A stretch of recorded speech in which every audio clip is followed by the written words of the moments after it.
हाँ जी, तो नमस्कार। तो बेसिक मैथ का लेक्चर नंबर 9 है ये। लेक्चर नंबर 9 में हम लोग पढ़ेंगे graphical representation of integration. Integration हम लोगों ने पूरा पढ़ लिया है। इंटीग्रेशन में कोई टॉपिक सच बचा नहीं था। ग्राफिकल रिप्रेजेंटेशन थोड़ी सी बच रही थी, उसको हम करवा देंगे और छोटे छोटे से टॉपिक्स हैं उनको कवर करवा देंगे। तो मेरा नाम है आयुष वर्मा, आप देख रहे हैं तिलकदर यूट्यूब चैनल, जिसमें हम आज बेसिक मैथ 09 करेंगे। बेसिक मैथ का लेक्चर नंबर 9। तो आइए शुरू करते हैं। ठीक है, तो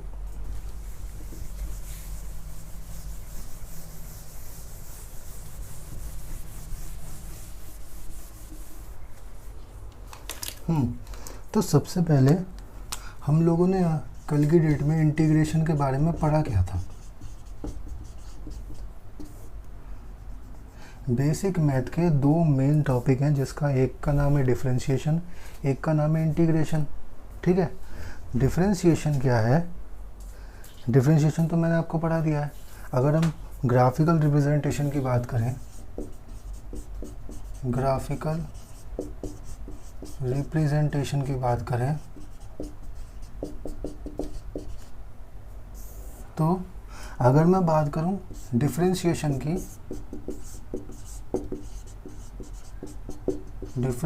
अगर मैं बात करूं तो ये क्या देता है? ये स्लोप देता है,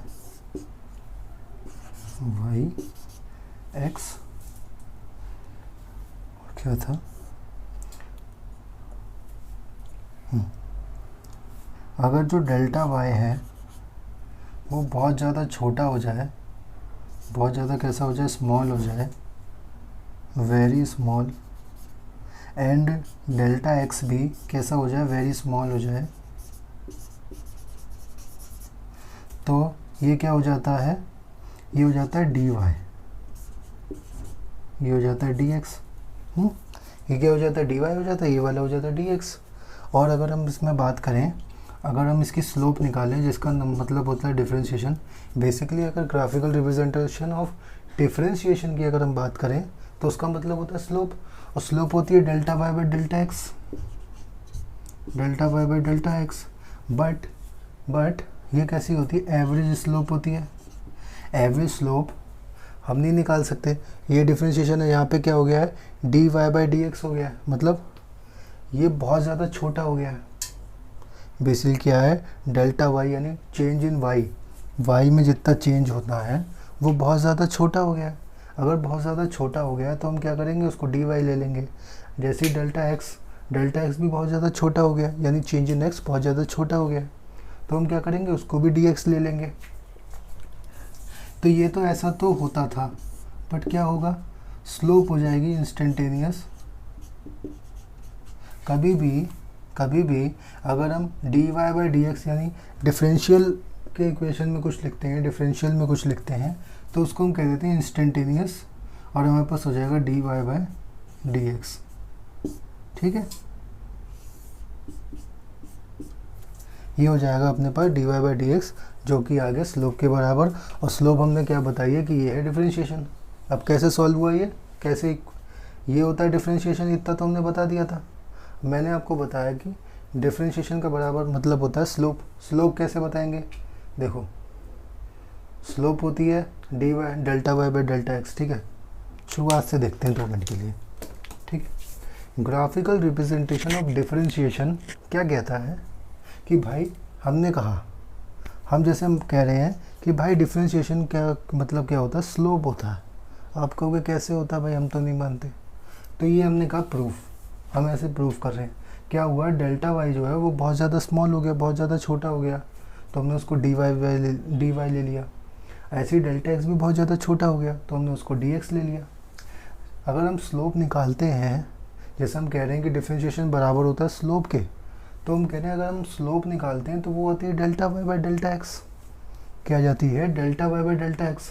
बट अब अगर हम स्लोप निकालेंगे, ऐसे d Y by D x लिखेंगे, तो d Y by D x क्या होता है? डिफरेंशिएशन बराबर आ गया स्लोप के, तो हमारा आंसर प्रूफ हो गया। ठीक है, तो ये तो होता है डिफरेंशिएशन का। बट अगर मैं इंटीग्रेशन की बात करूं,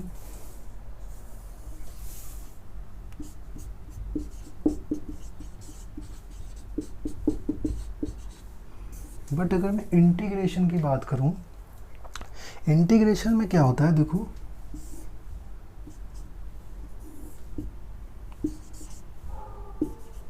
इंटीग्रेशन में ग्राफिकल रिप्रेजेंटेशन का मतलब होता है, जो कि मैंने आपको बताया था, एरिया अंडर द कर्व, यानी हमको एरिया निकालना है। ठीक है, एरिया निकालना है, ओके, बात समझ में आई। बट हम कह रहे हैं, देखो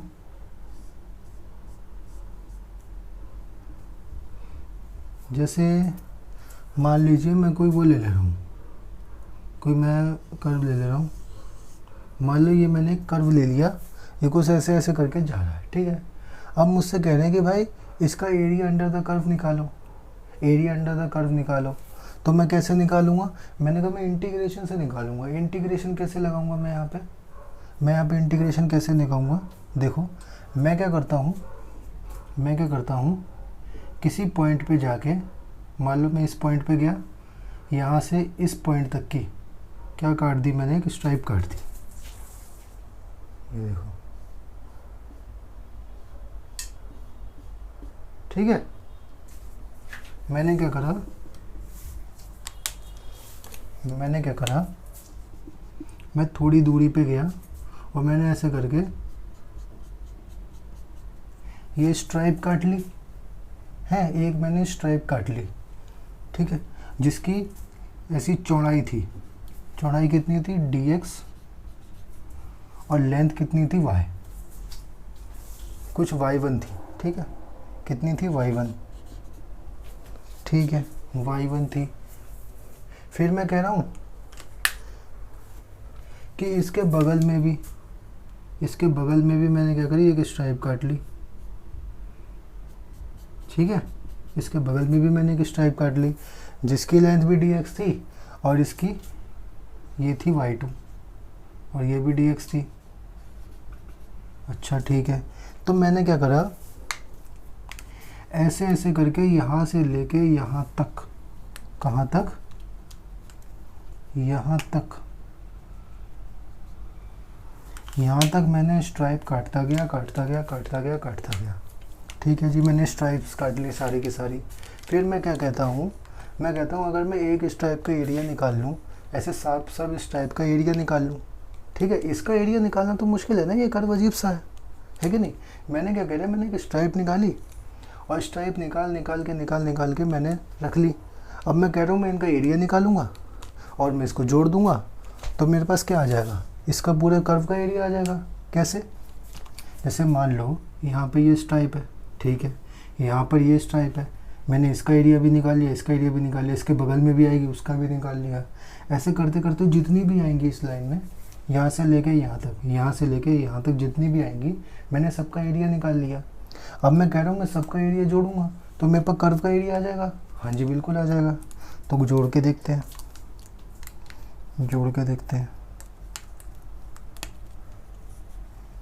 एक सेकेंड, ब्लैक पेन ले लेते हैं। इसका एरिया कैसे निकालेंगे, देखो जैसे अगर मैं इसको बाहर निकाल के रख लूँ, ये तो हो गया dx, ये वाली लेंथ, और ये वाली लेंथ हो गई y1 ले ली मैंने। तो मैं एरिया निकालता हूँ, एरिया क्या आ जाएगा, y1 dx, इससे इसका निकालूंगा, इससे ये आ जाएगा y2 dx। अगर मान लो कोई y3 भी मैं ले लेता हूँ, यहाँ पे मैं कोई y3 ले लेता हूँ, ये हो गया y3, ये भी हो गया dx, प्लस में y3 dx। तो ऐसे आता जाएगा। मैंने सबका एरिया निकाला और जोड़ दिया, फिर मैंने कहा कि एरिया आ जाएगा इंटीग्रल। सम का मतलब होता है जोड़ना, सम यानी जोड़ना। इंटीग्रेशन का मतलब होता है सम। कहीं ना कहीं हमको कुछ जोड़ना है, मैंने बात करी थी, कहीं ना कहीं हमको जोड़ना है। तो मैंने जोड़ने के सिंबल को मैंने लिख दिया इंटीग्रेशन, सबकी जगह मैं एक ही लिखूंगा, ठीक है। फिर मैंने लिख दिया y, क्या लिख दिया, y लिख दिया, और यहाँ पे हर जगह आ रहा है dx, ठीक है।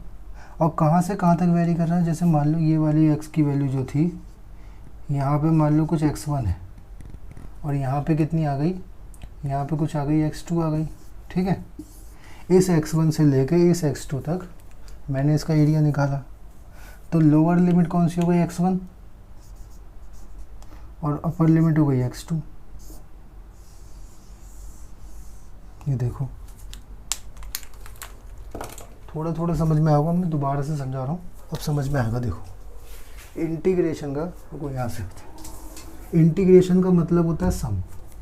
इतनी बात मैंने बताई थी, याद है? ठीक है, अब देखो मैंने कर्व ले लिया जो कि कुछ ऐसे करके जा रहा है, ऐसे ऐसे करके ये जा रहा है कर्व। ठीक है, अब मुझसे किसी ने कहा कि इसका एरिया निकालो। ठीक है, तो मैंने कहा एरिया कैसे निकाल सकते हैं, तो मैंने को कि मेरे को पता है कि भाई इंटीग्रेशन कैसे निकालते हैं, मतलब एरिया निकालने के लिए हम इंटीग्रेशन करेंगे ना तो अपना काम हो जाएगा। बट देखो मैंने सोचा क्या करते हैं, छोटे छोटे टुकड़ों में तोड़ लेते हैं। अब जैसे मान लो मेरे पास ये एक पेज है, मान लीजिए मेरे पास ये एक पेज है, ये वाला पेज है इतना। ठीक है, इतना पेज है ये।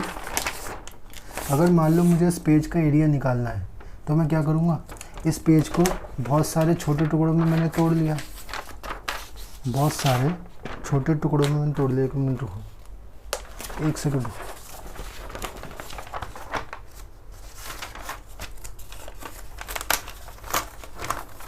ये वाला पेज है, ऐसे है, देखो ऐसे ये पेज है। हाँ जी पेज है। अब मुझे इस पेज का एरिया निकालना है, किस फॉर्म में है ये, कुछ रेक्टेंगल फॉर्म में है, कुछ रेक्टेंगल सा आ रहा है। देखो यहाँ पे रख के देखिए, ठीक है, ये कुछ रेक्टेंगल सा आ रहा है। अगर मुझे इसका एरिया निकालना है, तो मैं कैसे निकालूं? मैंने कहा भाई एक तो ये है कि मैं इसको मेज़र कर लूं। मैंने कहा मेज़र नहीं कर रहा मैं क्या करता हूँ, ऐसे छोटे छोटे टुकड़ों में इसको तोड़ लेता हूँ। क्या करना है, छोटे छोटे में काट लूँगा, ऐसे ऐसे करके काट लेता हूँ। ठीक है, जैसे मानो मैं काटने की सोचता हूँ, तो मैंने क्या करा, ठीक है,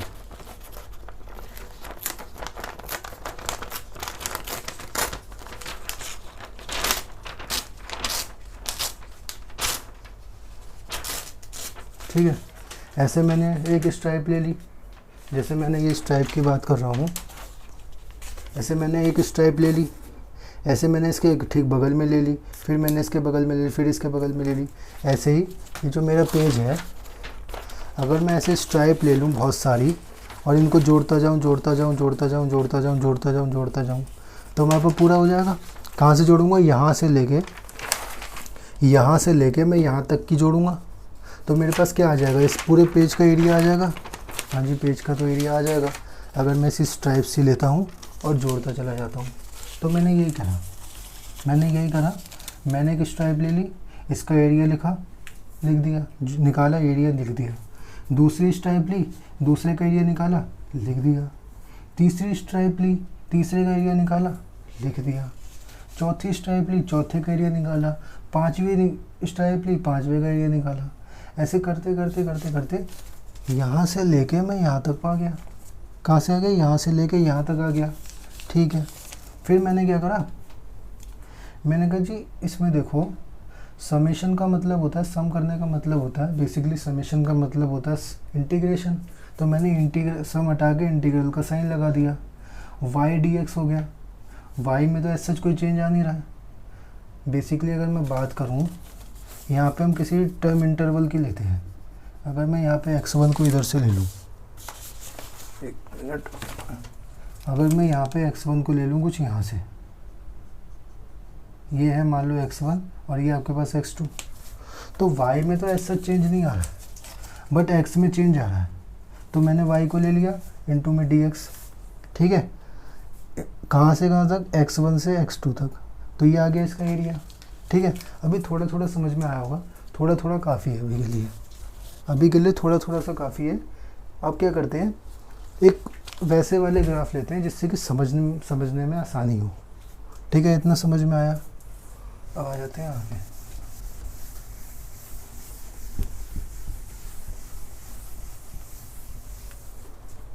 ठीक है, अभी मैं इसको ऐसे ही रहने दे रहा हूँ, पड़े रहने दो उसे ऐसे। ये हो गया वाई, ये हो गया एक्स। मान लो मैंने ग्राफ ले लिया ऐसे, ऐसे मैंने एक लाइन दे दी और ये हो गया ऐसे, ठीक है। ये मैंने एक ग्राफ ले लिया, ठीक है, ये मैंने एक ग्राफ ले लिया। अब मैं क्या कह रहा हूँ, इसका एरिया निकालना है मुझे। तो एरिया कैसे निकालूँ, मैंने कहा इंटीग्रेशन से निकालते हैं। एरिया कैसे आएगा, इंटीग्रेशन आएगा।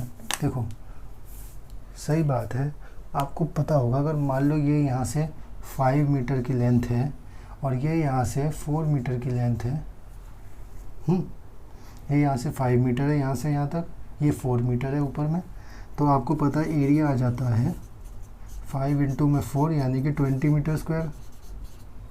ये पता है, बट ये आएगा कैसे, ये तो आपने इससे निकाल लिया ना। मैं कह रहा हूँ फॉर्मूला नहीं लगाना, इंटीग्रेशन लगानी। इंटीग्रेशन से कैसे निकालें, तो वही करना बेसिकली। ये तो आपको पता है ना एरिया कैसे आएगा, बट ये कैसे आया ये तो आपने याद कर रखा ना। मैं कह रहा हूँ कि ये कैसे आया, तो जब ये कैसे आया उसकी बात करेंगे तो इंटीग्रेशन से आया। इंटीग्रेशन से कैसे आया वो समझते हैं, ठीक है। अब देखो मैंने क्या करा, एक यहाँ पे स्ट्राइप काट ली, वही करना है, स्ट्राइप काटनी है। ये लो स्ट्राइप काट दी, जो कि dx लेंथ की थी। कैसी थी, dx लेंथ की थी, और ऊपर जा रहा था कुछ 4 मीटर। इसको मैंने चलो y ले लिया, अभी मैं y मान ले रहा हूँ, ठीक है। फिर मैंने क्या करा, इसी के बगल में एक और स्ट्राइप काट दी dx लेंथ की। इसकी भी चौड़ाई dx है। dx का मतलब होता है बहुत छोटा, बहुत छोटा इन द सेंस, जैसे मान लो कॉपी है ना आपके पास, मान लो कोई कॉपी है, ये कुछ इतनी मोटी कॉपी है, इतनी मोटी कॉपी है। मैं किस मोटाई की बात कर रहा हूँ, मान लो ये पूरी मोटाई x है, मान लो ये डेल्टा x है पूरी मोटाई, यहाँ से यहाँ तक पूरी डेल्टा x है। बट dx पता है कितना होगा, जितनी चौड़ा ये पेज होगा, एक पेज कितना चौड़ा होगा ना, एक पेज जितना चौड़ा होगा उतना हो जाएगा डेल्टा x, ठीक है, dx हो जाएगा। तो dx का मतलब होता है बहुत ज़्यादा छोटा। फिर मैं इसके बगल में फिर चला गया, फिर मैंने dx ले लिया, और y तो ये भी है, क्योंकि y की लेंथ तो चेंज ही नहीं हो रही है, ठीक है। फिर मैं ऐसे जाता गया, फिर मैं आ गया एंड में, मैंने स्ट्राइप काटी, dx चौड़ाई थी और y। अब मेरा क्या मतलब है, मैंने सबका क्या निकालना है, एरिया निकालना और जोड़ देना है, ठीक है। एरिया निकालना और जोड़ देना है। इसका आ जाएगा y dx, प्लस में इसका भी आ जाएगा y dx, इसका भी आ जाएगा y dx, ये देखिए सारे आ जाएंगे y dx। फिर मैंने क्या करा, समेशन की जगह मैंने सम जो आ रहा है इसको हटा के मैंने कहा एक ही में लिखूँगा, इंटीग्रल लगा दिया, y आ जाएगा, ठीक है। y लिख लिया कॉमन, फिर आ गया dx। यहाँ पे देखो ये क्या होता है, ये जो इसके साथ जो d के साथ लिखा होता है इसको हम वेरिएबल कहते हैं। क्या कहते हैं, वेरिएबल कहते हैं। अगर मैंने इसको वेरिएबल कह दिया तो यहाँ पे लिमिट किसकी डालूंगा, मैं इसी वेरिएबल की डालूंगा। लिमिट जो मैं यहाँ पे डालूंगा वो मैं इसी की डालूंगा। तो लिमिट कहाँ से कहाँ तक आ रही है, ये देखो मैंने कहा था ये 5 मीटर है ना पूरा यहाँ तक, तो यहाँ पे 0 है, यहाँ पे 5 है, तो x की वैल्यू वेरी कर रही है 0 से 5 तक, 0 से 5 तक। अब क्या करेंगे, ये y की वैल्यू क्या है, y का क्या आ जाएगा, इंटीग्रेशन करते हैं, dx का हो जाता है x, और y तो कांस्टेंट ही है, y कितना आ रहा है 4 मीटर, यानी 4x आ जाएगा। dx का x और y का मैंने उतार दिया, ये हो गया इंटीग्रेशन इसका, और 0 से 5 तक, और 4 इंटू में 4 बाहर दिया, 5 माइनस 0, पंजे कितना आ गया 20 मीटर का स्क्वायर, ठीक है। अब देखो ये तो आपने डायरेक्ट फॉर्मूला लगाया, अब मैं कह रहा हूँ ये फॉर्मूला कैसे आया, फॉर्मूला ऐसे आया, ये विजिबल है आपको, थोड़ा सा विजिबल नहीं हो रहा है, मैं ऊपर लिख दे रहा हूँ। ये 4 इंटू 5 इजिकल टू कितना हो जाएगा, 20 हो जाएगा मीटर स्क्वायर, ठीक है, 20 मीटर स्क्वायर हो जाएगा। अब एक बात देखो, ये एरिया हमने कहा, एरिया तो ऐसे आया, ठीक है, ये तो हमने क्या करा, फॉर्मूला तो इसी से तो आया, इंटीग्रेशन से आया फॉर्मूला, तो इससे थोड़ी बहुत फील आई होगी। तो इतनी फील काफ़ी है आपको क्वेश्चन सॉल्व करवाने के लिए, इतनी सी फील काफ़ी है। तो बेसिकली जब भी आपको क्वेश्चन सॉल्व करने होंगे, इसमें दो टाइप के क्वेश्चन बनते हैं, एक तो एलिमेंट निकालने वाले क्वेश्चंस, ठीक है, दो टाइप के क्वेश्चन बनते हैं, एक तो बनते हैं एलिमेंट निकालने वाले क्वेश्चन, सेकंड बनते हैं एरिया निकालने वाले क्वेश्चन। तो फ़िलहाल अभी के लिए 11th के लिए आपको एरिया निकालने वाले क्वेश्चन काफ़ी हैं, ठीक है, एरिया निकालने वाले क्वेश्चन काफ़ी हैं। बाकी जो और क्वेश्चन की ज़रूरत पड़ेगी जिसमें एलिमेंट निकालते हैं, वो तब के तब समझाए जाएंगे जबकि टॉपिक आएगा, जिसमें एक तो ग्रेविटेशन में आता है टॉपिक, और एक आपका उसमें आता है सेंटर ऑफ मास में, कोलिजन सेंटर ऑफ मास में, और आपका रोटेशन में, ठीक है। तो थोड़ा सा इसको भी क्लैरिफाई कर देते हैं।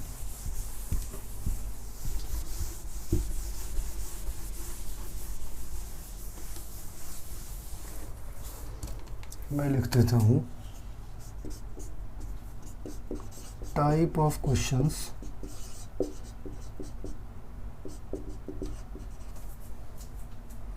इन ग्राफिकल रिप्रेजेंटेशन ऑफ इंटीग्रेशन।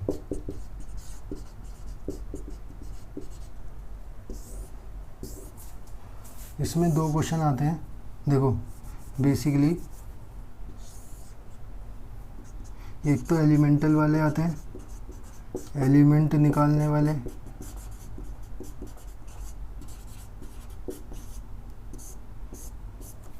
ठीक है, एक आता है एरिया निकालने वाले, एरिया डायरेक्ट एरिया निकालने वाले,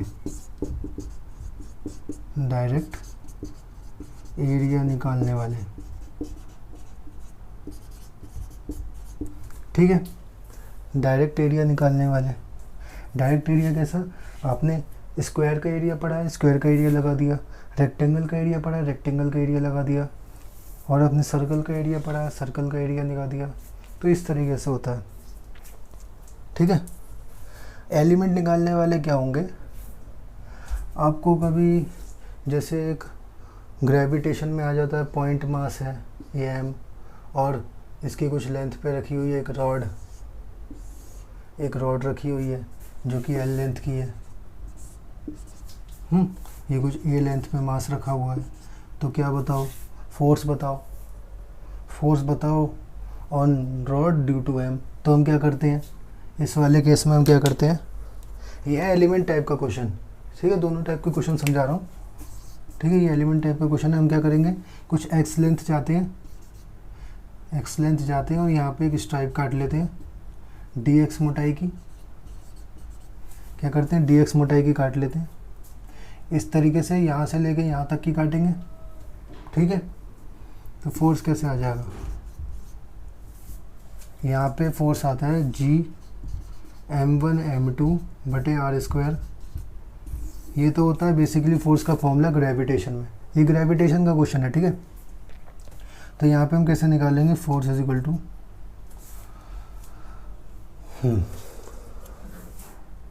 यहाँ पे हमको निकालना पड़ेगा मास के लिए हमको चाहिए होगी, देखो इसको भी भूल जाओ, अभी तुमको समझ में आएगा नहीं, डीप जाना पड़ेगा इसमें, तो इसको तो अभी रहना। यहाँ पे क्या होता है, इस तरीके से स्ट्राइप काटनी पड़ती है यहाँ से लेके यहाँ तक, ठीक है, जिसमें हम लोग लिमिट लगा देते हैं।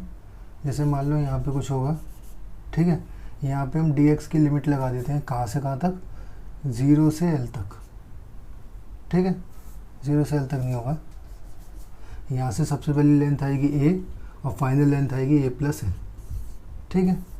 तो इतना मत समझो भी, इसको ज़रूरत नहीं पड़ेगी, इतना ध्यान रखना ऐसा कुछ क्वेश्चन होता है, कुछ नहीं पढ़ना इसको, कुछ भी नहीं पढ़ना इसको, थोड़ा सा भी याद नहीं रखना बस। हाँ कभी मैं पढ़ाऊँ तो ये रहना चाहिए, हाँ ऐसा क्वेश्चन होता था, कुछ करवाया तो था ऐसा, ठीक है,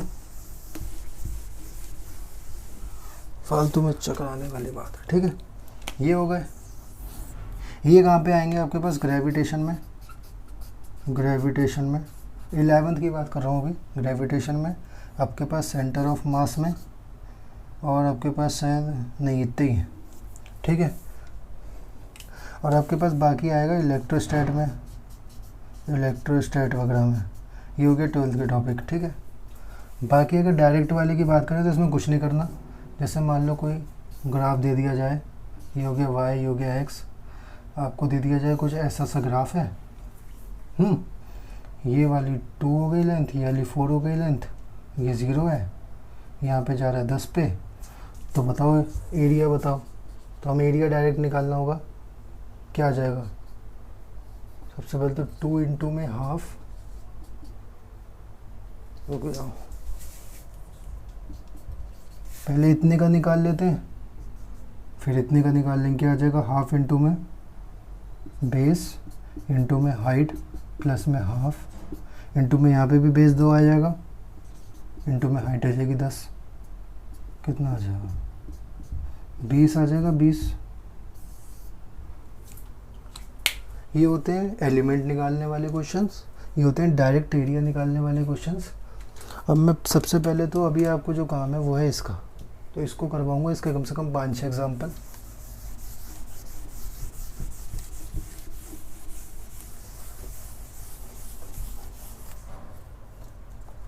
देखो, जैसे मान लो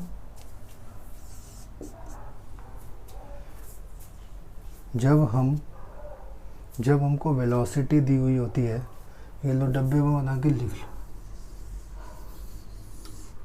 वेलोसिटी जो होती है वो होती है इंटीग्रल, एक सेकेंड रुको, देखो जो डिस्प्लेसमेंट होता है वो dx/dt होता है, सॉरी वेलोसिटी जो होती है वो होती है dx/dt। अगर हमको x निकालना होगा तो आ जाएगा इंटीग्रल v dt, ठीक है, इंटीग्रल v dt। तो हम क्या करेंगे, हम ये मैं बता रहा हूँ क्वेश्चन करवाने के लिए। तो क्वेश्चन क्या है, आपको दे दिया है वीटी ग्राफ दे दिया है, कुछ ऐसा सा ग्राफ दिया है, ठीक है, कुछ ऐसा सा ग्राफ दिया है जिसमें ये वाली जो लेंथ आ रही है, ये आ रही है 5, ये आ रही है 10, ये आ रही है 20, ये आ रही है 30, ठीक है। यहाँ पे ये आ रहा है +10, यहाँ पे ये जा रहा है -10। क्वेश्चन कह रहा है फाइंड डिस्प्लेसमेंट।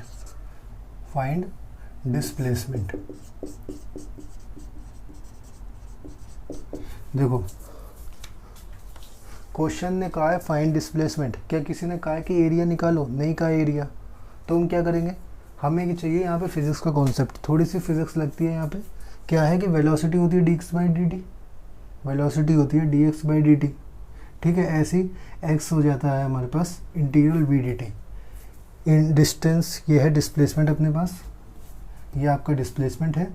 डिस्प्लेसमेंट की जो फॉर्मूला होता है, डिस्प्लेसमेंट का फॉर्मूला होता है, उसको याद रखना पड़ता है, ठीक है।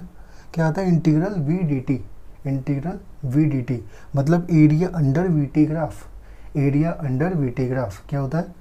Area under VT graph. मतलब अगर हमको डिस्प्लेसमेंट निकालना है तो क्या करना पड़ेगा, इसका एरिया निकालना पड़ेगा, ठीक है।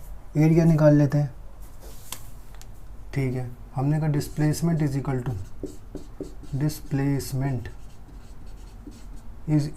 टू कैसे निकालेंगे? ट्राइंगल से। और एक बात और जो कि शायद मैंने कल बताई थी, ऊपर वाले एरिया को प्लस, नीचे वाले एरिया को माइनस, ये लिया जाता है, ठीक है।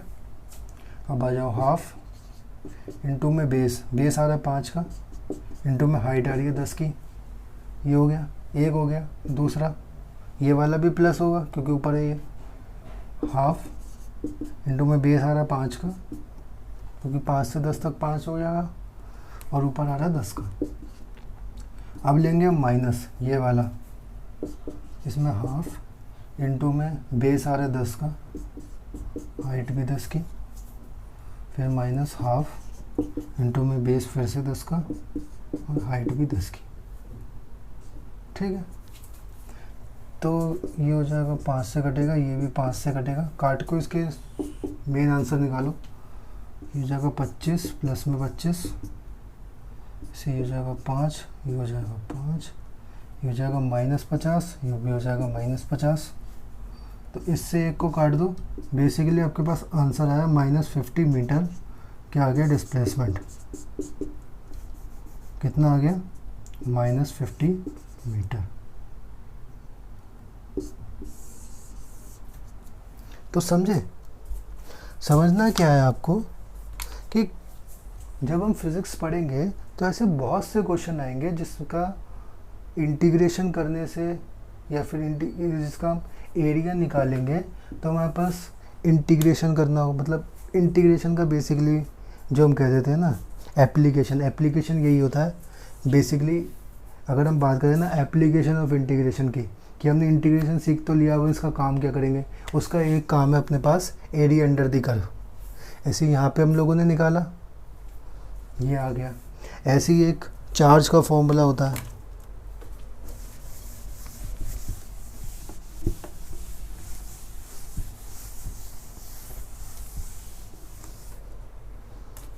ऐसे ही क्या होता है, एक चार्ज का फॉर्मूला होता है। चार्ज का फॉर्मूला होता है equal to integral i d t. ऐसे इन क्या है, integral i d t, current into time का इंटीग्रल, मतलब आई टी कर्व का, आई टी वाला जो ग्राफ होता है आई, यहाँ पे आई हो, यहाँ पे टी हो, यहाँ पे जो भी कर्व होगा उसका एरिया अगर निकाला जाए तो हमारे पास क्या आ जाएगा, चार्ज आ जाएगा। ठीक है, तो ऐसे एक नहीं है, बहुत सारे एग्जाम्पल हैं, ऐसे बहुत सारे एग्जाम्पल हैं जो कि फिज़िक्स के छोटे छोटे पॉइंट से लेके आगे तक आएंगे। अब जैसे मान लो मेरे को एक्सेलरेशन निकालना हो तो मैं क्या करूँगा, इंटीग्रल वी डी टी कर दूँगा, नहीं सॉरी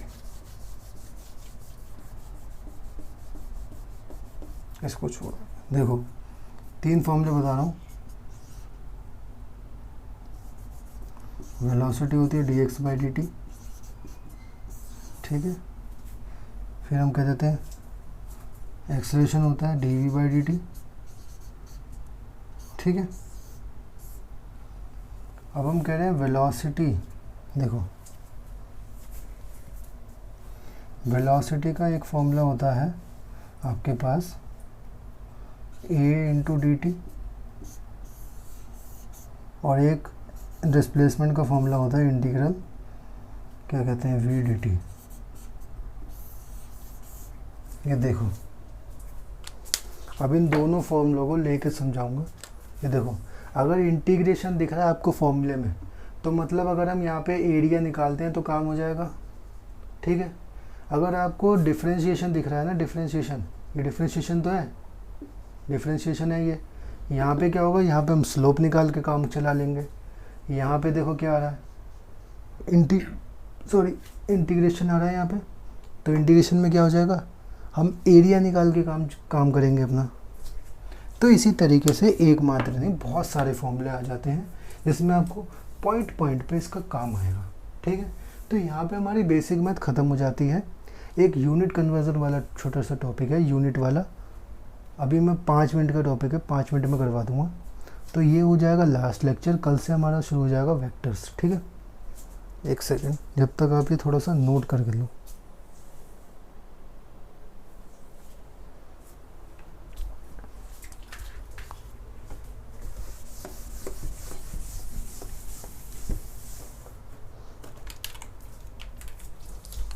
हाँ तो ठीक है, नोट कर लिया होगा।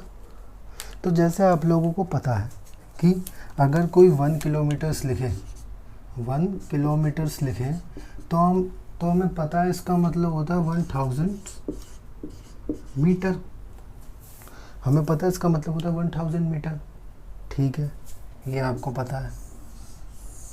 बट क्या आपको ये पता है कि अगर कोई 1 मिलीमीटर लिखता है, मिलीमीटर का क्या मतलब होता है,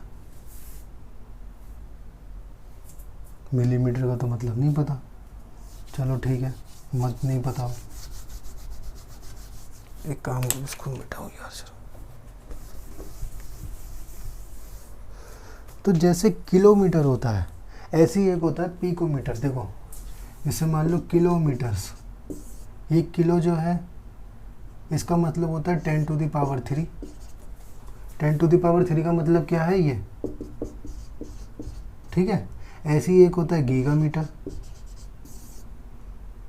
एक होता है आपके पास अपना मान लो पिकोमीटर, एक होता है आपके पास नैनोमीटर, एक आपके पास होता है माइक्रोमीटर, एक आपके पास होता है क्या कहते हैं अपने पास फर्मी मीटर।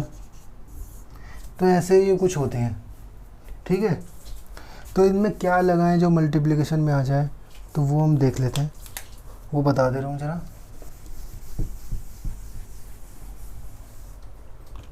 जैसे मान लो आपको कोई क्वेश्चन आए 1 फर्मी मीटर कुछ लिखा हो, आपको कुछ दे दे कि भाई 5 फर्मी मीटर ये चीज़ है, आपको कोई दे दे कि जैसे मान लो 2 पॉइंट है, 2 पॉइंट के बीच का डिस्टेंस कितना आ रहा है 5 फर्मी मीटर आ रहा है। तो आप कहोगे यार ये फर्मी मीटर क्या होता है, ये तो मुझे नहीं पता।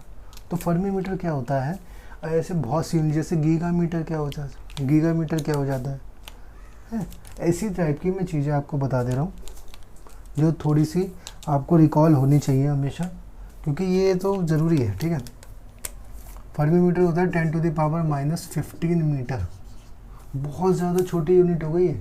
इसको यूज़ करते हैं एटॉमिक लेवल पे, जब हम एटॉमिक स्ट्रक्चर वाला टॉपिक पढ़ते हैं, जो कि अभी आपको केमिस्ट्री में 11th में आएगा, 12th में आता है एकदम एंड में, 12th में भी आता है एकदम एंड में आता है, तो वहाँ पे ये फर्मी मीटर यूज़ होता है। ऐसे ही एक होता है पिकोमीटर, पिकोमीटर यूज़ होता है 10⁻12 मीटर, इसका मतलब ये होता है।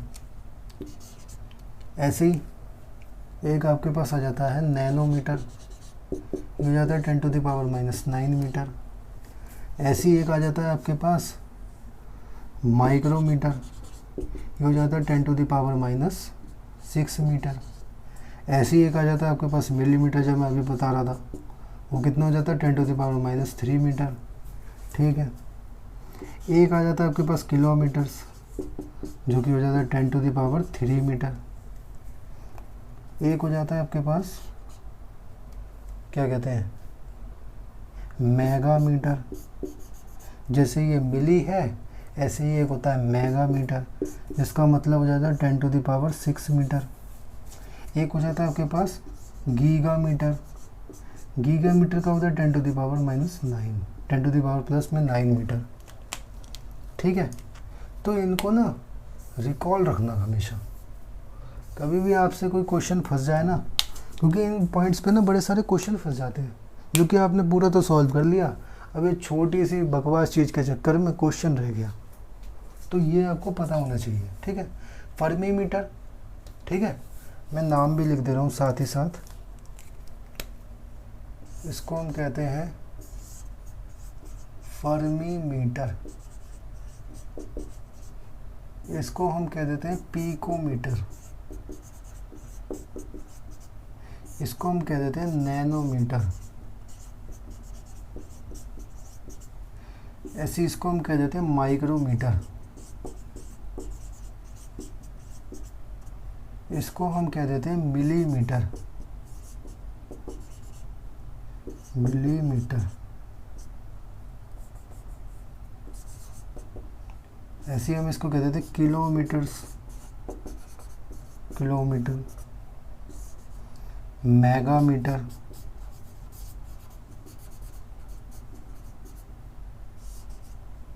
ये हो गया गीगामीटर, ठीक है। तो ये मैंने थोड़ी इनके प्रोनाउंसिएशन भी बता दिए, किस तरीके से इनको बोला जाता है, किस तरीके से इनका नाम है, नाम बता दिया आपको, इनकी यूनिट बता दी कि फर्मी के लिए हम लोग लिखते हैं 10⁻⁻15, पिको के लिए हम लोग लिखते हैं 10⁻⁻12, नैनो के लिए लिखते हैं हम लोग 10⁻⁹। तो इस तरीके से ये चलता जाता है।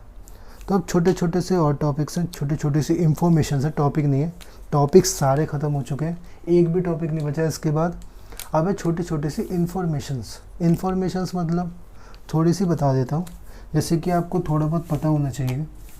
जैसे पाई की वैल्यू आपके पास कितनी आती है, 3.14 आ जाती है, ठीक है।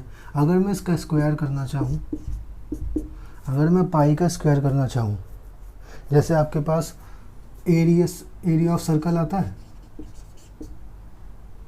एरिया ऑफ सर्कल जो होता है उसका क्या होता है, जैसे पाई आर स्क्वायर होता है, ऐसे बहुत सारे, इसमें तो सिंगल पाई यूज़ हो रहा है तो हम इसको यही डालना पड़ेगा, या हम इसको लिख देते हैं 22/7, ये तो आपको पता ही होगा। अगर मान लो पाई का स्क्वायर आ जाए तो करके देखते हैं क्या आता है। फिजिक्स के बहुत सारे फॉर्मूले हैं जिसमें आपको पाई के स्क्वायर का यूज़ होता है कि हाँ जी पाई का स्क्वायर, अगर हम इसकी वैल्यू याद कर लें तो क्या फ़ायदा, तो कितना मज़ा आ जाएगा, है कि नहीं। 3.14 इंटू 3.14, देखो क्या आ जाएगा, सॉल्व करके देखते हैं नॉर्मल तरीके से।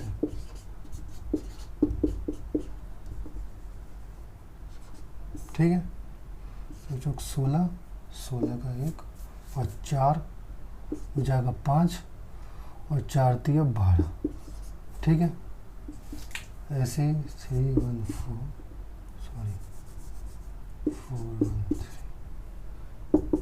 ऐसे 3 से करेंगे, 3 चौक 12, सिल का 1, 3 और ये 4, 3 6, ये 9, 2 2 4 5 और 4 कितने पॉइंट लगेंगे, 4। तो देखो हमारे पास क्या आ रहा है, 9.8596। अच्छा, अगर आप ध्यान से सोचो कितना आया ये 9.8596, तो यानी पाई स्क्वायर की वैल्यू कितनी आ जाती है, इसको मिटा देते हैं, कितनी आ रही है पाई स्क्वायर की वैल्यू,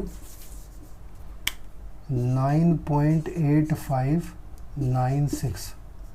अच्छा एक बात बताओ, अगर मैं क्वेश्चन को जल्दी और आसानी से सॉल्व करने के लिए इसको अगर मैं 10 ले लूँ तो बात नहीं बन जाएगी, कितना ही कम है भाई, कितना ही कम है 10 से, थोड़ा सा एकदम -0.15।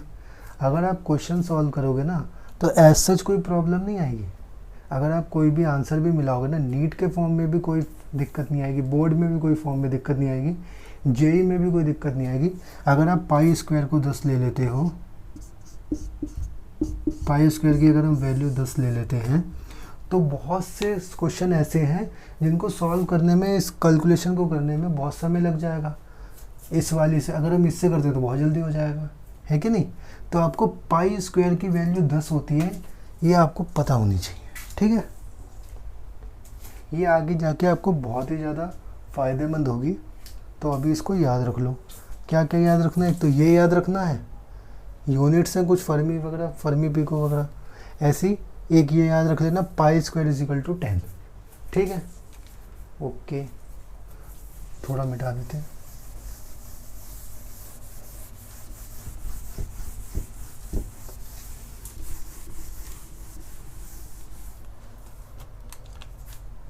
ठीक है, अब क्या है, अब आपको बताते हैं।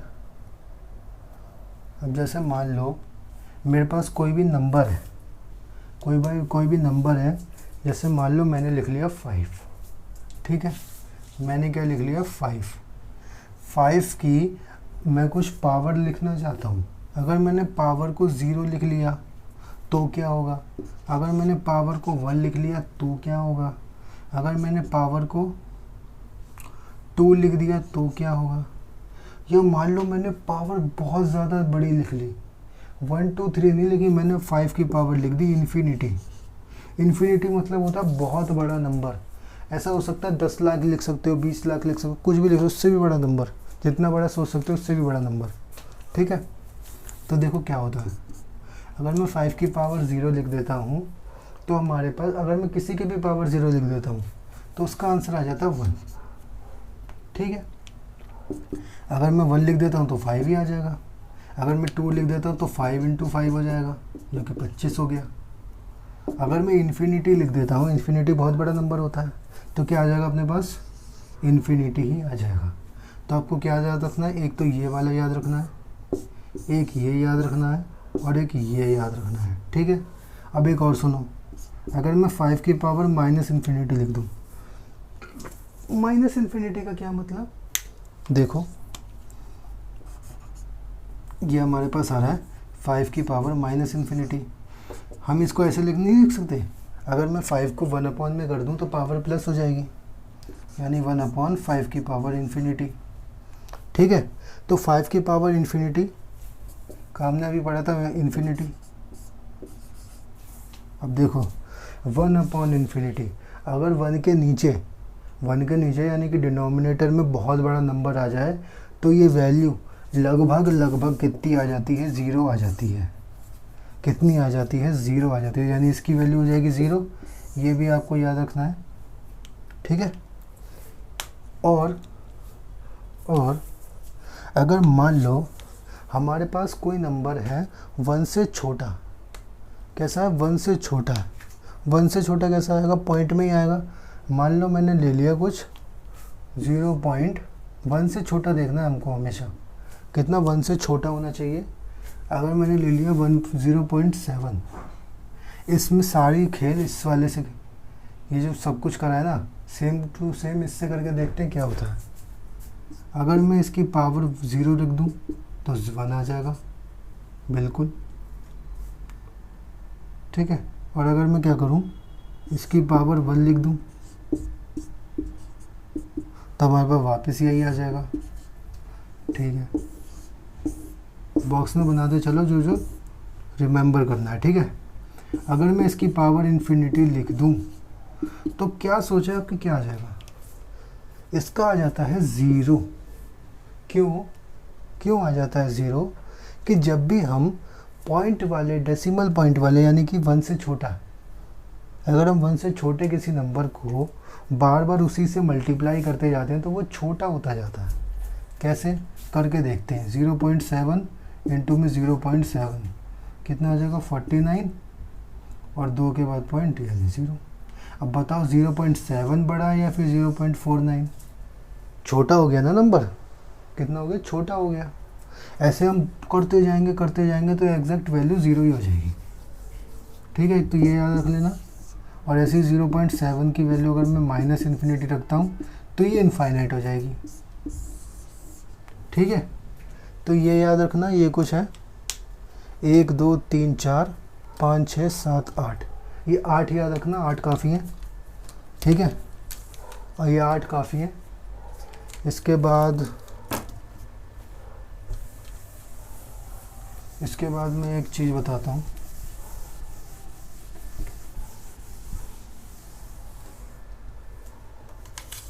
इसके बाद आप कर सकते हो, मान लो आपको कोई क्वेश्चन मिले जिसमें लिखा हो A1/A2 इज इक्वल टू 9/2, ऐसा भी लिखा हो। देन आपसे पूछ रहा हो देन फाइंड आउट कितना, A1 प्लस A2 बटे A1 माइनस A2।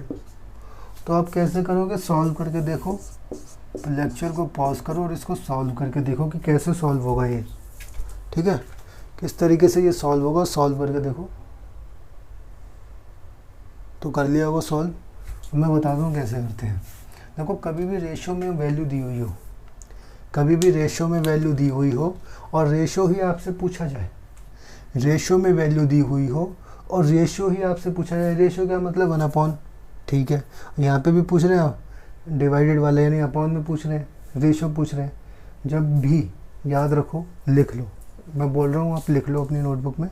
जब भी आपको रेशो की वैल्यू दी जाए और आपको रेशो की वैल्यू पूछी जाए, रेशो की वैल्यू पूछी जाए, तो हम क्या करते हैं, रेशो की वैल्यू को एग्जैक्ट वैल्यू मान लेते हैं। कैसे मान लेंगे, देखो ऐसे मान लेंगे।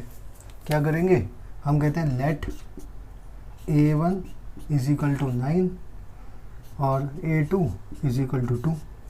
हमने ये मान लिया, हमने क्या करा, मान लिया। तो अब इसका क्या आ जाएगा,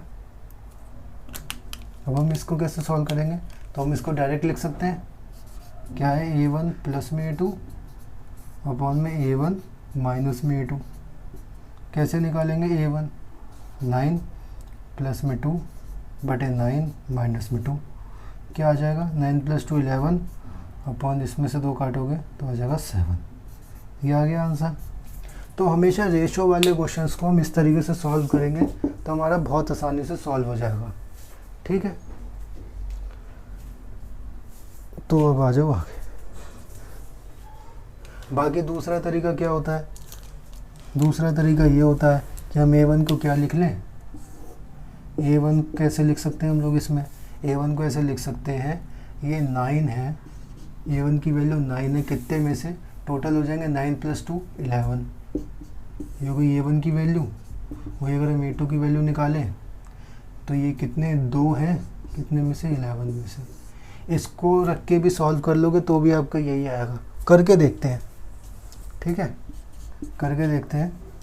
ये आपको लिखा हुआ है ऊपर, ठीक है, ग्रीन से करते हैं, ठीक है। 9/11 प्लस में 2/11 बटे में 9/11 माइनस में 2/11 क्या आ जाएगा, हो जाएगा 11/11। एक सेकेंड,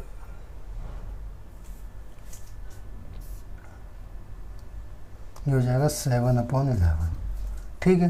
तो ये तो कट गया, इसकी जगह आ गया 1, ये 7/11, जिसमें से 11 जो है वो ऊपर भाग जाएगा, तो क्या आ गया 11/7, क्या आ गया, ठीक है, आ गया ना आंसर। हमने वैल्यू निकाल के भी कर लिया और हमने रेशियो निकाल के भी कर लिया। बट अगर हम रेशियो को एग्जैक्ट वैल्यू मान लेते हैं इस वाले मेथड से तो करना कितना आसान हो गया। यही अगर देखो, अभी आपको ये आसान इसलिए लग रहा है क्योंकि वैल्यू बड़ी छोटी मोटी ली है मैंने।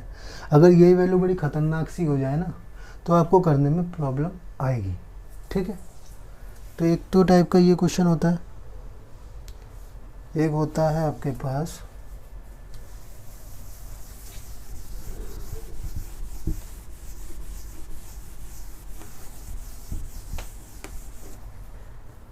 देखो, अगर आपको कभी ऐसा क्वेश्चन मिल जाए, अगर आपको दिया हो कि आपको दिया हो y = a sin theta plus में b cos थीटा। अगर आपको कभी भी ये दिया जाए, अगर आपको कभी भी ये दिया जाए और आपसे पूछे कि बताओ कि y की मैक्सिमम वैल्यू क्या होगी और y की मिनिमम वैल्यू क्या होगी, आपकी y की मैक्सिमम वैल्यू क्या होगी और y की मिनिमम वैल्यू क्या होगी, तो कुछ नहीं करना, ये कर देना, y की मैक्सिमम वैल्यू हो जाएगी प्लस में √, प्लस में √ a का स्क्वायर इसका प्लस में b का स्क्वायर, ये हो गई आपकी y मैक्स की वैल्यू। अगर y मिनिमम की बात करी जाए तो क्या हो जाएगा, माइनस में √a² प्लस में b², ये हो गई आपकी y की मिनिमम वैल्यू। y की मैक्सिमम वैल्यू भी आ गई और y की मिनिमम वैल्यू भी आ गई, ठीक है। तो एक टाइप का क्वेश्चन होता है ये। तो यहाँ पे ख़त्म होता है अपना बेसिक में पूरी तरीके से। कोई भी टॉपिक हम लोगों ने छोड़ा नहीं है, हर टॉपिक को पढ़ा है, डीप में पढ़ा है। अगर इसके बावजूद भी आपको किसी टीचर के लेक्चर में कोई टॉपिक ज़्यादा दिखता है तो ऐसा नहीं है कि हम लोग कराएंगे नहीं, ऐसा नहीं है, हम लोग उसे कराएंगे, बिल्कुल कराएंगे। और कब कराएंगे, देखो इसके बाद जो भी टॉपिक बचते हैं ना उसमें थोड़ी बहुत फिज़िक्स लगती है। अगर आपको फिज़िक्स नहीं आएगी तो आप करोगे कैसे। तो जब हम फिज़िक्स में वो टॉपिक आएगा ना, जब हम बेसिकली वो चैप्टर पढ़ रहे होंगे, जब वो टॉपिक आएगा तब मैं आपको करवाऊँगा उस टॉपिक को। और ये जो टॉपिक मैंने करवाए ना, इनको भी 1-1 मिनट के अंदर रिवाइज़ करवाता चलूँगा, क्योंकि इनको रिवाइज़ करवाना आसान होता है, पढ़ाने में बड़ी दिक्कत आती है उस टाइम पे। कि मान लो हम डिस्टेंस डिस्प्लेसमेंट पढ़ा रहे हैं, वहाँ पे आपको क्या पढ़े, वहाँ पे आपको डिफरेंशिएशन की ज़रूरत है, इंटीग्रेशन की ज़रूरत है। अब हम उसको पढ़ाएं या इंटीग्रेशन समझाएं, है कि नहीं। इसलिए सारे टॉपिक अभी बता दिए गए हैं। इसके अलावा जो भी टॉपिक होंगे वो, इसके अलावा जो भी बेसिक मैथ के कोई टॉपिक हमारे रह गए होंगे वो हम तब आपको करवाएंगे जब हम बेसिक, जब हम वो चैप्टर पढ़ रहे होंगे, जब हम वो वाला चैप्टर पढ़ रहे होंगे। जैसे ग्रेविटेशन में भी चीज़ें समझाएंगे, इलेक्ट्रोस्टैट में भी थोड़ी बहुत चीज़ें समझाएंगे, ऐसे ही सेंटर ऑफ मास में भी थोड़ी बहुत चीज़ें समझानी पड़ेंगी। तो ऐसे चपना चलता जाएगा, ठीक है। तो अभी तक के लिए इसको याद रखो। कल से हमारा वेक्टर के लेक्चर शुरू हो जाएंगे। मुश्किल से उसमें 4 लेक्चर लगने वेक्टर्स में ज़्यादा आपका समय नहीं जाएगा। 4 लेक्चर लगभग लगेंगे वेक्टर्स के। तो अभी इसको कर लो और पूरे बेसिक मैथ को रिवाइज कर लो। थोड़े ही दिनों के अंदर इसका वन शॉट लेके आ जाऊँगा, इसमें सारा कुछ 1.5 या 2 घंटे के अंदर पूरा समझा दूँगा, जो कि अभी हमने 9 लेक्चर ले लिए हैं, ये 9वां लेक्चर था, तो उसमें आसानी हो जाएगी। ठीक है, तो अभी ये पढ़ते रहो और ठीक है, बाय बाय। ठीक है जी, बाय बाय, चलते हैं।